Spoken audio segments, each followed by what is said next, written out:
Segundo acto, capítulo 5. Si el enemigo te rodea, solo hay dos opciones tácticas. La primera es romper el cerco y retirarse, con lo que, de tener éxito, te aseguras de conservar tu ejército, pero también de que los cronistas te recuerden como un estúpido vencido. La segunda es luchar hasta la muerte, en cuyo caso, destruirás tu ejército, pero las historias te laudarán como un Nero muerto. Dadas esas dos opciones, considero que el acercamiento es generalmente desaconsejable. Nemesor Sandrek, la lógica de la batalla. Rayos desmanteladores cortaron la oscuridad abisal, deshaciendo peces y medusas luminiscentes, devorando a los guerreros Sautek, que, implacablemente y sin rechistar, seguían avanzando contra el agua mientras dejaban de existir. La fría agua ralentizaba miembros de metal y armas, lo que daba al combate un sentido de deliberación, como si fueran compañeros de sparring, moviéndose a tres cuartos de la velocidad normal para aprender nuevas técnicas de lucha. Orica pensó que era como si estuviera contemplando la batalla con su cronosentido, marcando un poco hacia atrás. Si no fuera por los rayos, estos atravesaban el agua tan rápido como siempre. Desde arriba, Orica envió un cuarteto de rayos desintegradores sinápticos a alcanzar un grupo de destructores Scorpet que avanzaban cerca del techo. Uno tembló y cayó, hundiéndose hacia el feroz combate de abajo. Orican sintió peligro y localizó la amenaza. Un inmortal, escondido entre las algas, con la brillante luz ya salpicado la boca de su blaster Gauss. Orican hizo retroceder el tiempo un segundo. Luego, entrelazó los dedos para invocar el prisma de Sicanthus, que dispersó el rayo en bandas de luz inofensiva. Luego saltó, con su forma insustancial inmune a la fricción del agua. La disonancia entre el lento avanzar de las tropas y la rapidez de movimiento de los rayos convirtió la caverna en un matadero. Guerreros e inmortales caían, filas enteras destruidas por el implacable fuego Gauss. Ese campo de batalla acuoso también multiplicaba la eficiencia de las carabinas Tesla. Los disparos eléctricos dirigidos se propagaban como una tormenta entre las filas Sautic y las convertía en un arma de apoyo en un cañón pesado con un radio de disparo fijo. Origen golpeó al inmortal incluso antes de que el gatillo de su blaster Gauss se recolocara para un segundo disparo. Hundió una mano rutilante en sus gruesos cables interiores. Encontró la espina dorsal y se la sacó por delante. Le dio la vuelta al báculo del mañana, cegando las algas y decapitando limpiamente a un segundo inmortal. El que le apuntaba con la carabina Tesla, con la electrocámara, ya rodando para disparar. Orican susurró una ecuación y sobrecalentó el arma. Antes de acabar, con el molesto soldado con una tormenta eléctrica que le fundó las articulaciones y lo dejó como una estatua carbonizada que cayó tiesa sobre el limo. Él era muy poderoso. Toda la energía de la galaxia se canalizaba directamente en su sistema. La luz que se doblaba alrededor de los agujeros negros, las partículas que corrían entre el espacio y el tiempo desde el horno de la creación. Todo el flujo de energía cósmica se centraba aquí, se centraba en él. Había tanto que se sintió frustrado por no poder abarcarlo todo, como un ladrón de tumbas que ha encontrado la cámara de los tesoros y solo puede llevarse lo que le cabe en la mochila. La cantidad de energía que poseía era inmensa, pero había más, mucho más, a lo que podía acceder. Orican alargó una mano cavada en garra y la torció. La mitad de la cámara. Un guardia Nihilak rompió filas y atacó a sus compañeros, causándole profundas heridas en las desprotegidas espaldas. Con solo una palabra, aplastó el cráneo de un homicida en la parte alta de la cámara. Los destructores Scorpion del techo finalmente habían alcanzado el grupo de tiradores, y Orican vio sus patas arácnidas retroceder antes de atravesar a dos de los homicidas. Incapaz, debido a la geología única de la cámara, para huir a su santuario en el hiperespacio, los tiradores morían agitando sus largos desintegradores en una patética parodia de defensa propia. Orican podría haber escrutado en el interior de los Scorpets para disfrutar el momento, pero tenía cosas más importantes de las que ocuparse. Incluso, en su forma de energía, temía que el programa corrupto de los destructores le pudiera infectar. Además, podía ver la puerta. La entrada a la tumba no había sido activada. Y atravesó el agua para asegurarse de ser él quien la abriera. No hacía falta ser un genio militar para saber que la batalla no iba bien. La expedición había contado con unos 500 efectivos. Su grupo habitual de necroguardias inmortales, que era la falange de adquisición, llevaba muchos de los mundos difíciles de roer, aumentado con guerreros y homicidas. Ascot llamó Tracy, intentando encontrar al guardia real en la melee. Tracy había subido lo alto del mole del coral para tener una mejor visión de la enorme cueva. ¿Están las cosas tan mal como parece? Muy precarias, señor, le respondió Ascot. Nos enfrentamos a un número al menos 4 veces superior. El enemigo continúa apareciendo. Hemos hecho una gran escabechina, pero... Una pausa. Finalmente, Tracy localizó a su guardia real. Centró en él sus oculares y vio agarrar un critotecnólogo por lo alto de su caja torácica y meterle la espada hiperfásica por el punto vulnerable entre las costillas y la columna. El reactor del critotecnólogo se detonó, abriendo de las costillas hacia afuera. Perdón por la interrupción, señor. Hemos hecho una gran carnicería cuerpo a cuerpo, pero han desorganizado nuestras líneas de disparo. Nos superan en número. Están haciéndose con el techo y las galerías superiores, y pronto estarán entre nosotros. Tracy alzó la mirada y vio los destructores ocupando el techo, subiendo y bajando en la oscuridad como cangrejos pálidos. Sí, Ascot estaba en lo cierto. Estaban a punto de ser rodeados y aislados. Los oculares detectaron un destello de energía solar en el suelo de la caverna, y al volverse, Tracy vio el agua centellando con olas de calor y burbujas de vapor. Un plasmante Sautek, con tentáculos por piernas que lo impulsaban por el agua como un calamar, se había alzado con los brazos en cruz e invocado una corona de calor solar. Reunió una energía que iluminó los arcos más oscuros de la caverna y bombardeó a los necroguardias de abajo con bolas de radiación pura. A la izquierda de Tracy veía el último de sus guerreros, pisoteando en el limo por el avance enemigo. Unas manos débiles aún se aferraban a las piernas de sus asesinos, tratando de, al menos, ralentizar la velocidad del enemigo.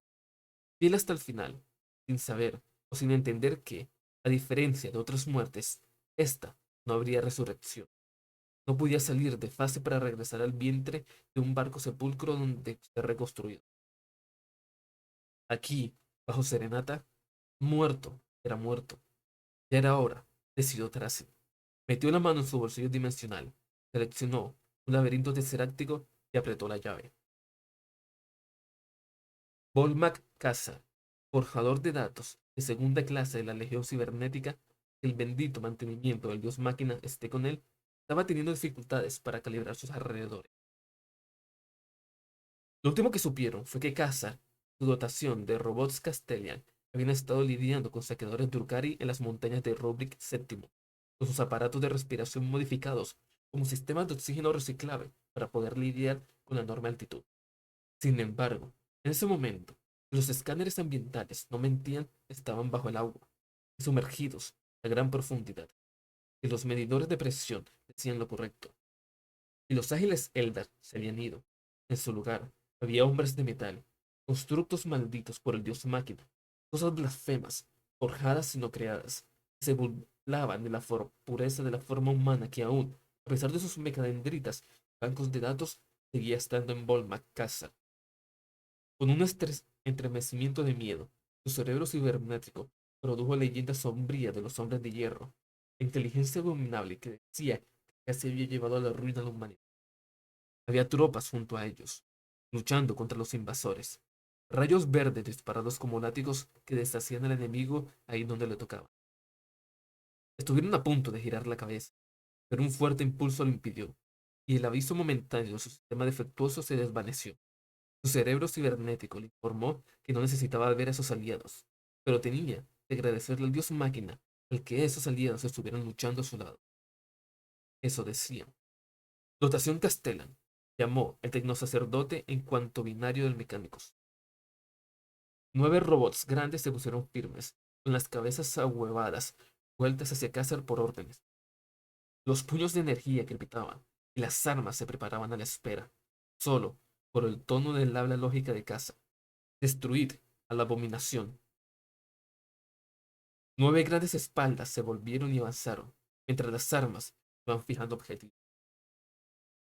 Había tantos que no tardaron nada, a pesar de la lentitud de estar en el agua. Blásteres de fósforo escupieron, con los cañones formando burbujas de vapor mientras que lanzaban esferas ardientes de fuego químico en la horda que avanzaba lentamente. Regueros de brotes estelares blancos salpicaban a la infantería en su avance. Se despegaba de los cuerpos de metal. El fuego químico infernal, quemando bajo el agua y deshaciendo la piel de metal hasta que el abominable no metal comenzó a burbujear y volver a endurecerse en el agua fría, cubriendo el suelo abisal de trozos de acero. Cassar vio en su tablilla de datos que los Castellar estaban manteniéndose un índice de fuego excepcional. Con el agua tan fría, los blasters de fósforo no corrían el riesgo de sobrecalentarse. El número 7, sin embargo, estaba disparando tontamente su combustible incendiario en el agua, a pesar de que en vez de llamas, un reguero de prometeo salía de la boca del arma. Caster desactivó el arma y ordenó al robot que entrara en combate cuerpo a cuerpo. Número 7 avanzó y lanzó sus poderosos puños, aplastando a dos monstruosidades blasfemas. A su izquierda, Cassar vio un trepadunas onagro corretear hacia adelante, con una salva de cohetes partiendo su sistema Icarus y detonando en medio del enemigo, lanzando por los aires parte de cuerpos metálicos que siseaban al hundirse. Caster sacó su pistola gamma y disparó hacia la horda que avanzaba rápidamente, mientras el comunicador del hombro reproducía la letanía de corroboración de datos.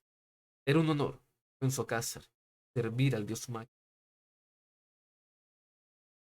Kader Atol estaba disfrutando. Había comenzado a cansarse del combate a gran altitud contra las máquinas drones del emperador.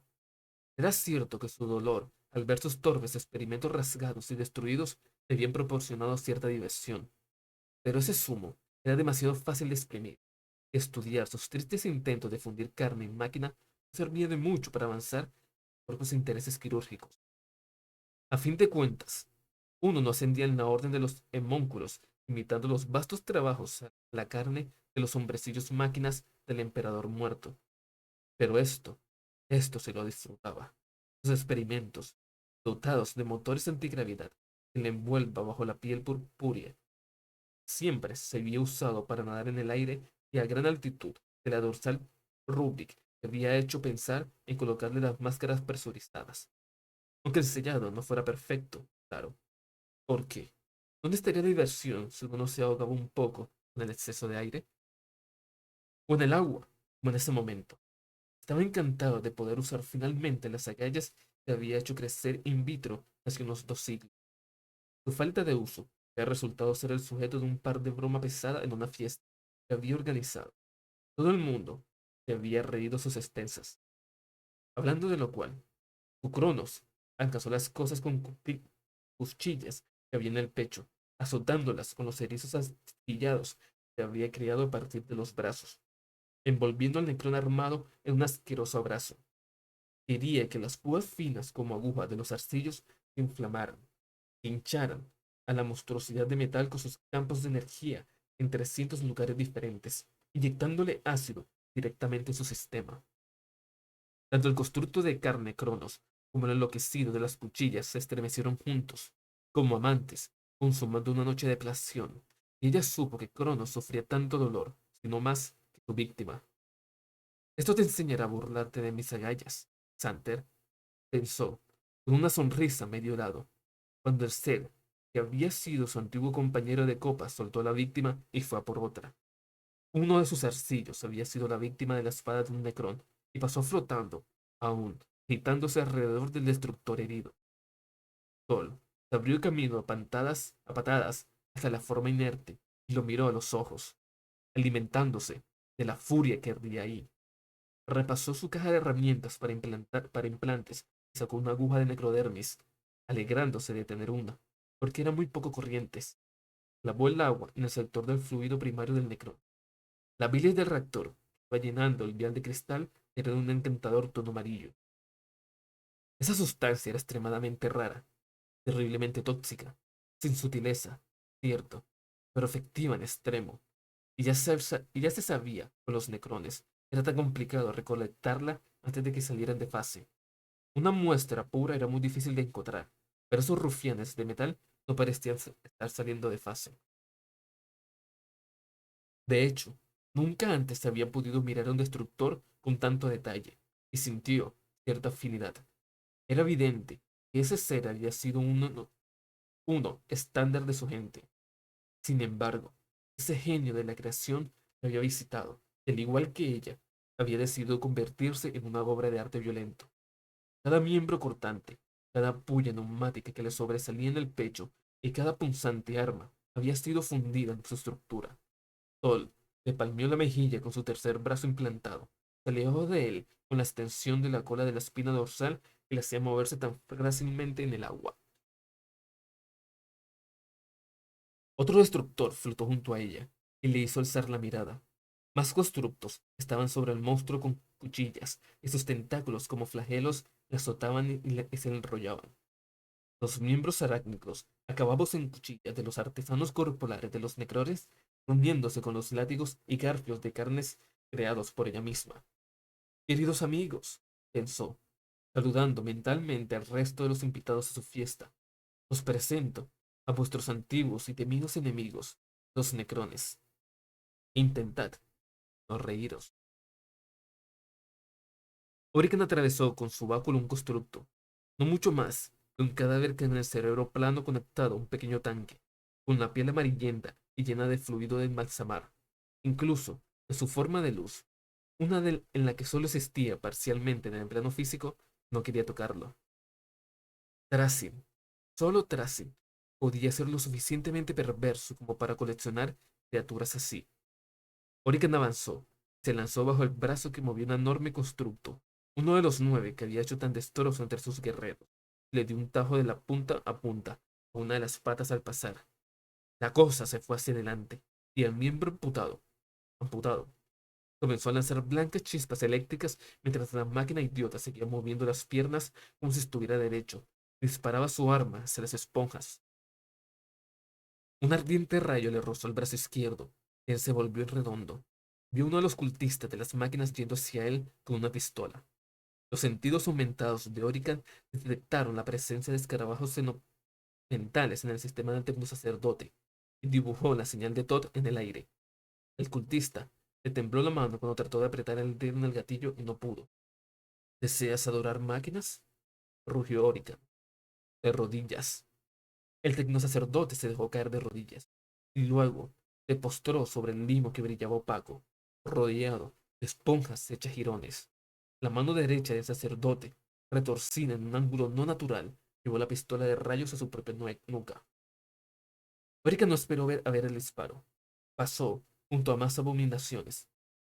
Hombres máquina de finas patas con máscaras de gas cosidas el rostro. Un caminante bípedo en zancos que escupía fuego láser pesado. Envió un mensaje intersticial, plasmante para que se ocupara de él. Orican ya podía notar que el alimento planetario comenzaba a deshacerse. Su poder se debilitaba. El rayo de la pistola le había quemado una parte de su energía cósmica. Cuando abrió sus puertos para canalizar energía de las grandes líneas de las conjunciones astrales, encontró que las partículas se movían perezosamente a través de las líneas del espacio-tiempo.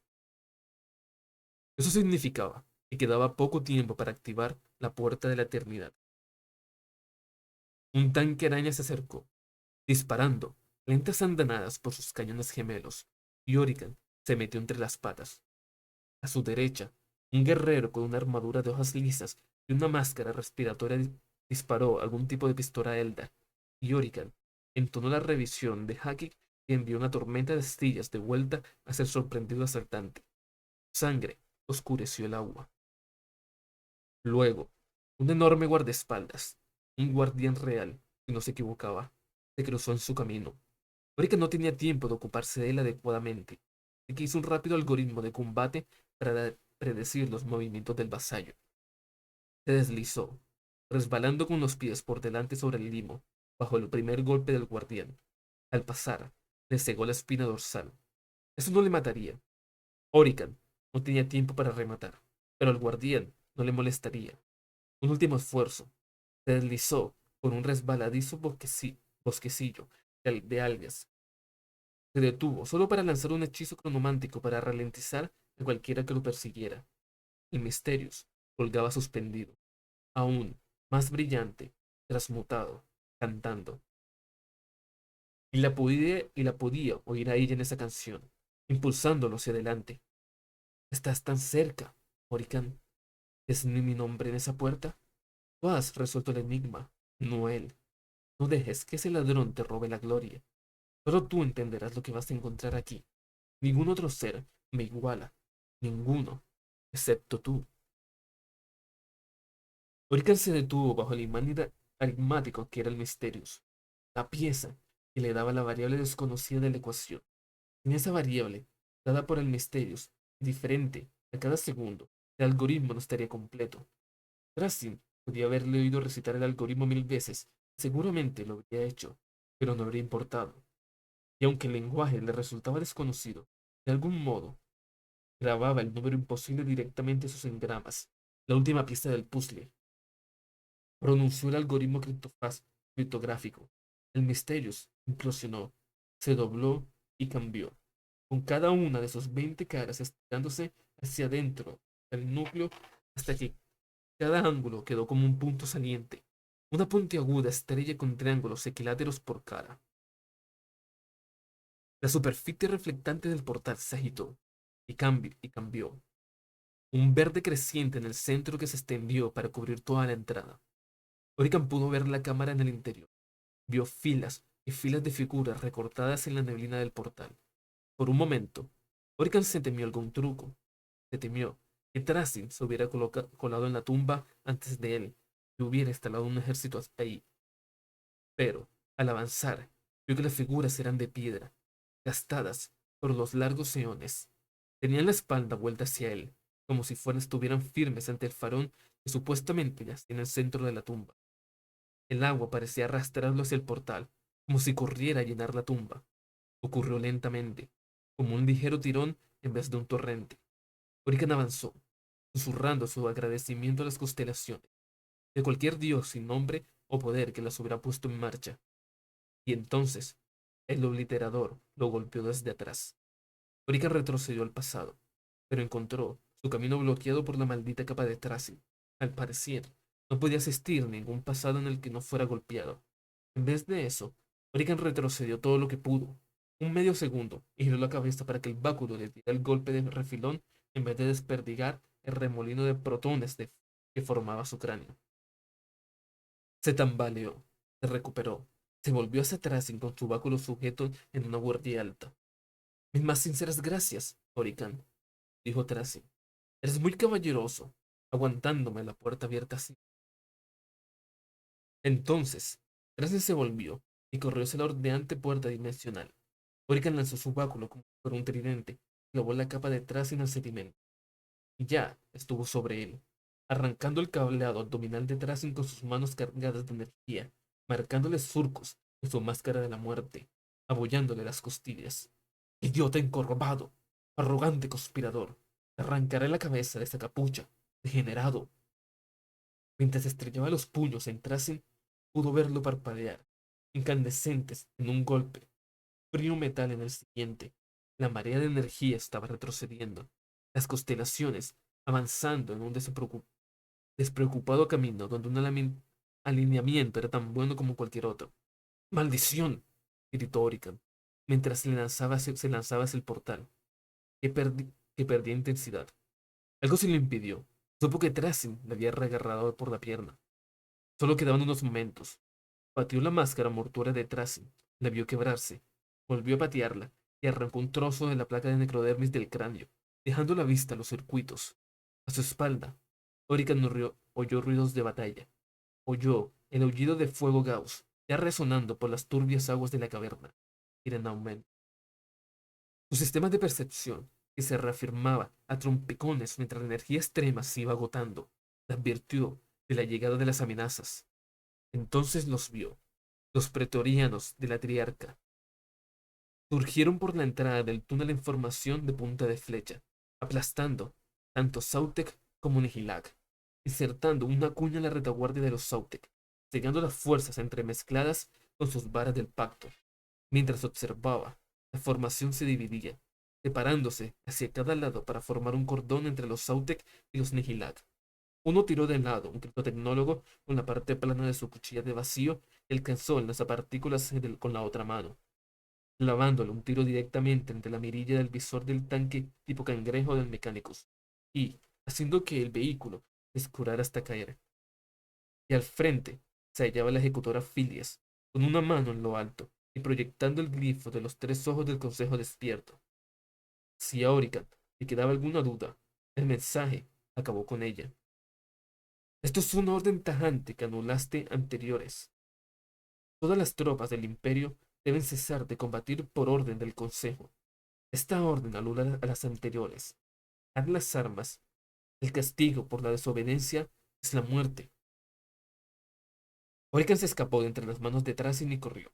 Corrió hacia las siluetas de piedra en la cripta, hacia la voz que le pedía que fuera, hacia el brillo creciente del portal. Tiró las manos hacia la imagen que se fundía y se dio con la piedra. Las estrellas ya no estaban bien y el portal estaba muerto.